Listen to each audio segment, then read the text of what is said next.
Hey everyone, welcome back. Today we're diving into something a little deeper than usual, but incredibly important. It's a concept that comes from one of the great minds of psychology, Carl Jung. It's called the shadow, and trust me, it's not just psychology jargon, it's something that touches every one of us, whether we realize it or not. Let's start with a quote from Jung. Everyone carries a shadow, and the less it is embodied in the individual's conscious life, the blacker and denser it is. What he's saying is this: we all have a hidden side of ourselves, a collection of traits, instincts, or tendencies we'd rather not admit to. And the more we deny it, the more power it gains over us. What is the shadow? Jung breaks it down into two main types. One, the personal shadow, the darker, hidden part of you. Two, the collective shadow, the darker, hidden side of society as a whole. Let's begin with the personal shadow. Jung described it as the thing a person has no wish to be. It's made up of all those qualities we don't like about ourselves, qualities we try to hide, ignore, or suppress. Maybe it's selfishness, maybe it's aggression, maybe it's envy. Whatever it is, it lives in the unconscious part of our mind.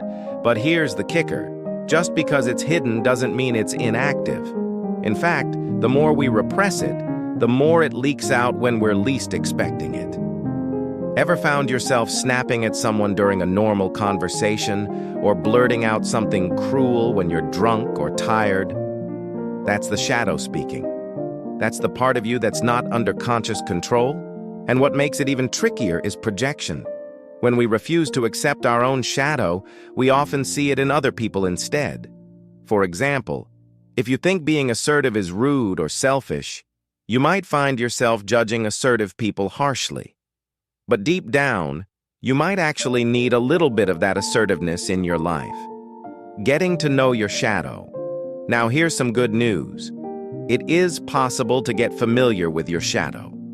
Jung said that some people are partly aware of it, and that's already a big step forward. When you're aware, you can at least make conscious decisions about how to handle those inner impulses. But when you're totally unaware, the shadow takes the wheel. It starts showing up as mood swings, irritability, self-sabotage, or unexplained reactions to other people. So how do you bring the shadow into the light? According to Jung and his collaborator Marie-Louise von Franz, it takes work. Shadow work, self-honesty, dream analysis, emotional awareness, observing how you react to people and situations. In short, it's about noticing where you're triggered and asking, what part of me am I rejecting here? Von Franz said it beautifully. The shadow is not necessarily always an opponent. He is exactly like any human being with whom one has to get along. Sometimes by giving in, sometimes by resisting, sometimes by giving love. The shadow isn't evil, it's just ignored. And like any neglected part of you, it's going to act out if it doesn't get attention.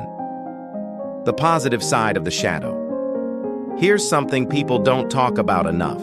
The shadow can be positive too. Yeah, you heard that right. Jung actually said the shadow displays a number of good qualities, like normal instincts, realistic insights, creative impulses. So maybe you've rejected the part of you that's bold or adventurous because you were told it was irresponsible. Or maybe you think being confident is arrogant, so you've shut down your ability to speak up. And what's the result? You might miss out on opportunities, promotions, relationships, because you're cutting yourself off from traits that could serve you. A simple example. Let's say someone grew up believing that standing up for yourself is rude. That person might become overly passive, avoid conflict, and struggle to ask for what they need. But over time, that buried assertiveness doesn't just disappear, it festers. And when they meet someone who is assertive, it might stir up resentment or jealousy. Not because the other person did anything wrong, but because they're reflecting back a trait that's been banished to the shadow. This kind of disconnection leads to what Jung called snags, places in the psyche where we get stuck. They block growth. And often we're not even aware they exist until we start doing the hard work of self-reflection. dreams, emotions, and the inner critic. One of the most fascinating ways to explore the shadow is through your dreams.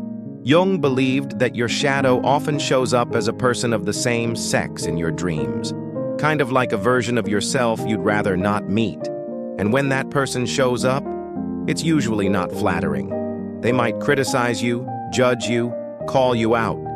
That inner critic might leave you speechless, embarrassed, or ashamed, but the goal isn't to eliminate that voice. It's to listen, to learn, to integrate.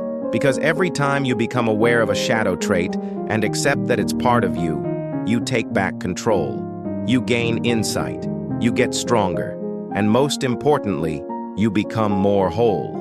As Jung said, there is no light without shadow and no psychic wholeness without imperfection. That's huge.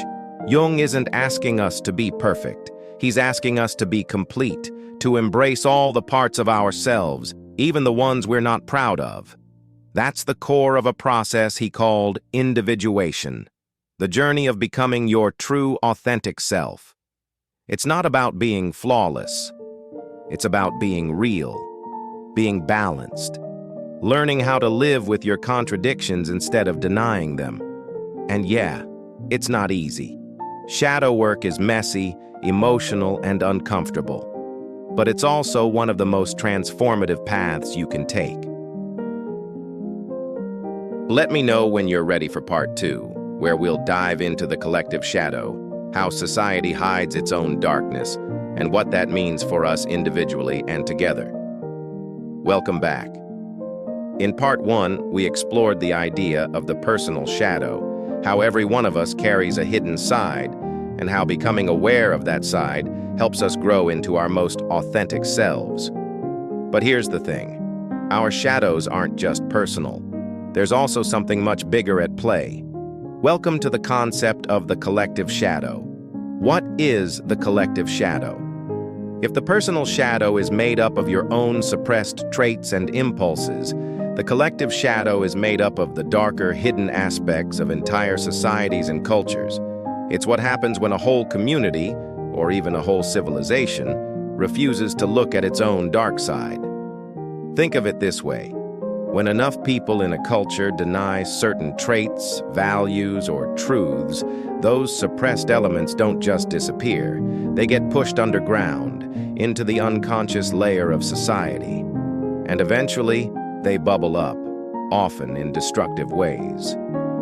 Carl Jung referred to the collective shadow as that which opposes our shared and collective values. It's massive, hard to define, and deeply impactful.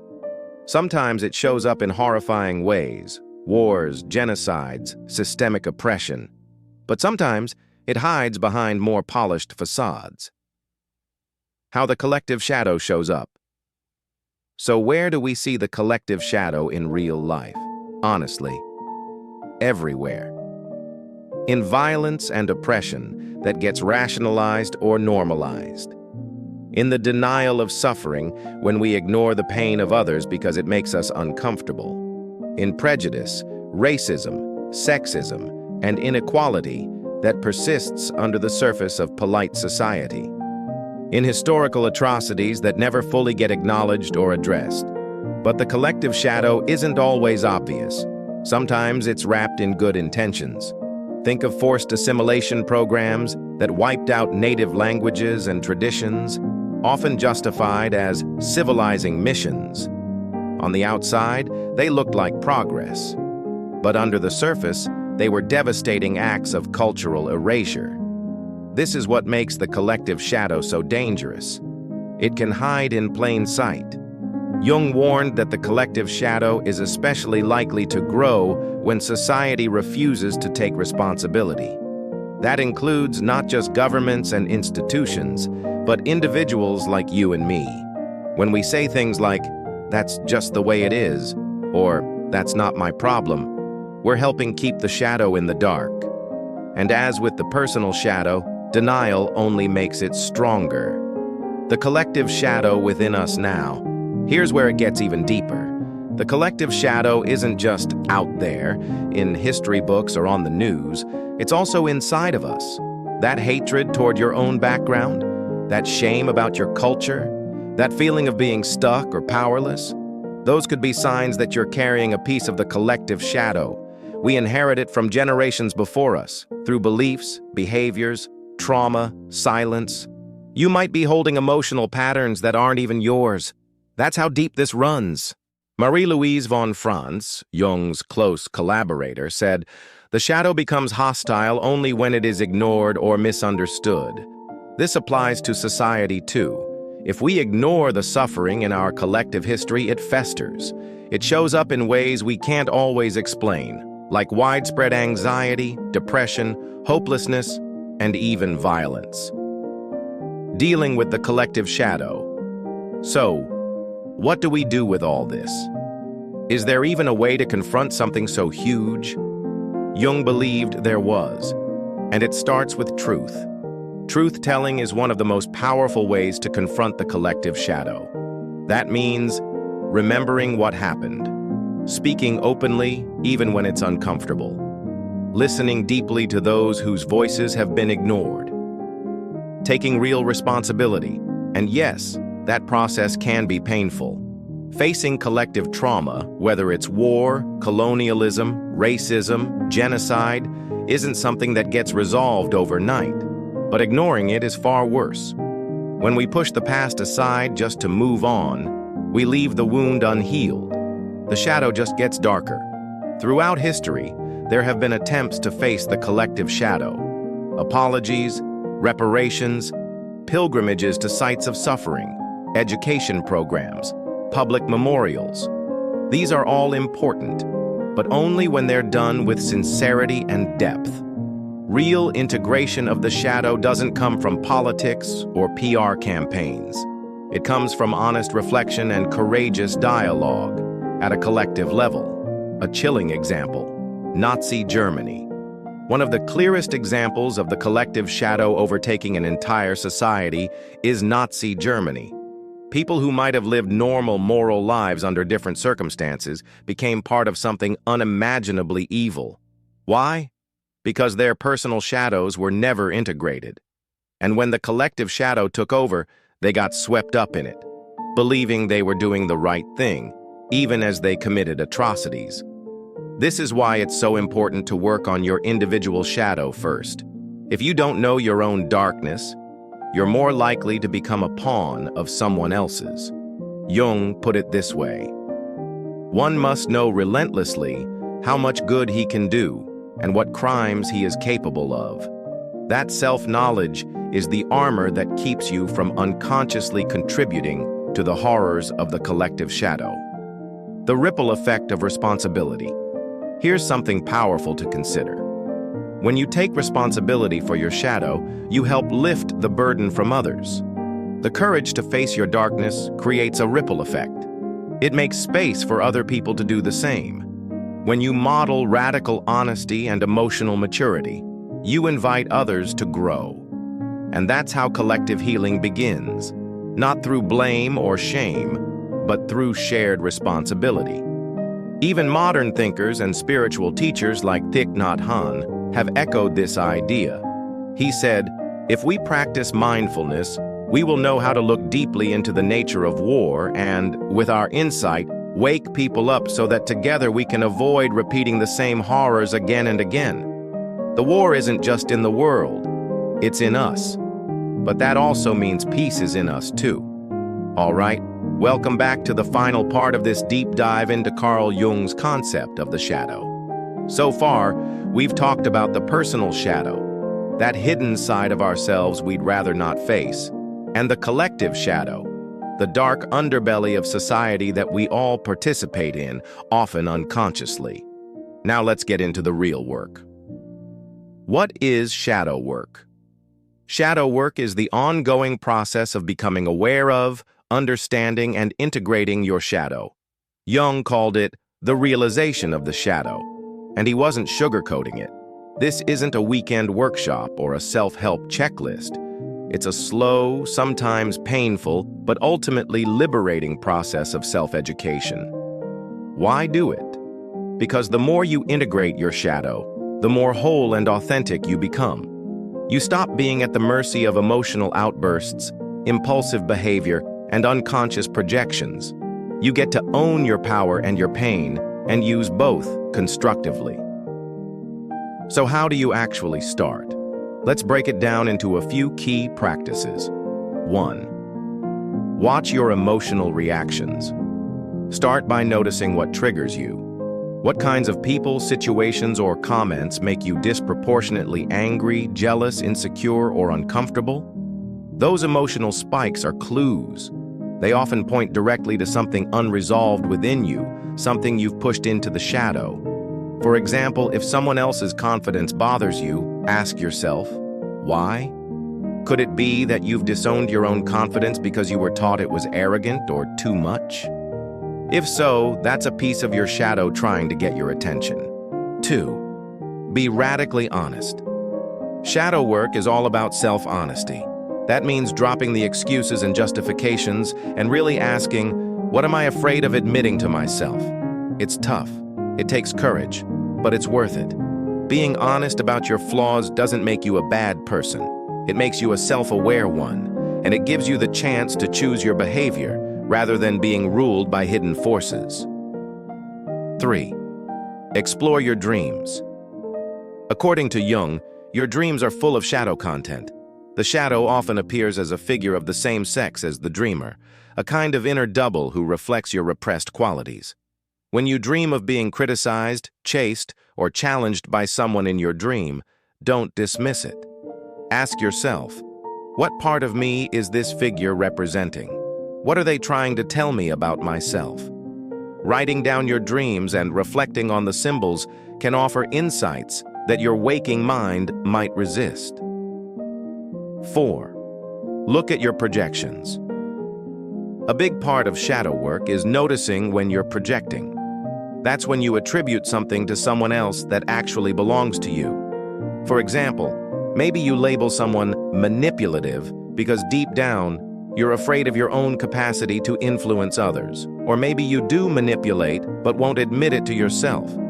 Either way, the projection is a mirror. The more you catch your projections, the more power you take back. 5. Find the gold in the shadow. Here's something that gets overlooked. The shadow isn't just about shame and negativity. It's also where your hidden strengths live.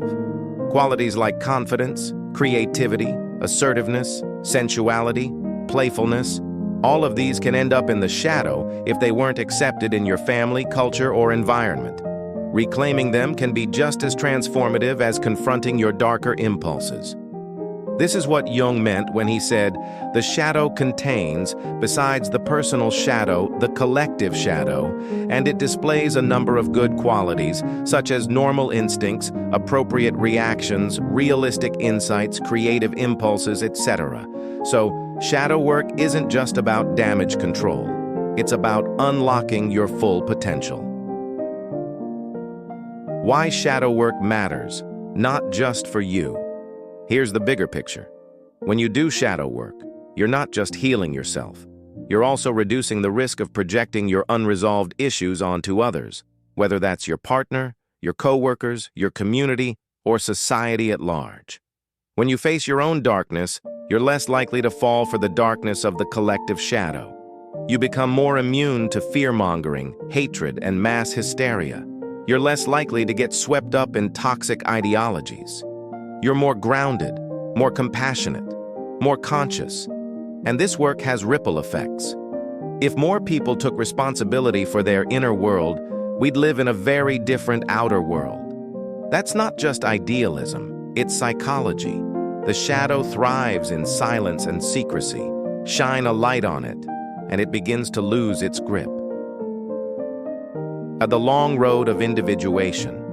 This journey of shadow work feeds into a much larger concept in Jungian psychology, individuation. Individuation is the lifelong process of becoming the whole version of yourself, not just the parts that look good on Instagram or LinkedIn, but the messy, complicated, contradictory parts too, the light and the dark. It's about aligning your ego, the you think you are, with the self, the totality of who you truly are. and that means letting go of perfection. Jung said, "There is no light without shadow and no psychic wholeness without imperfection." So if you've been striving to be flawless, to be good enough, by eliminating all your flaws, you're missing the point.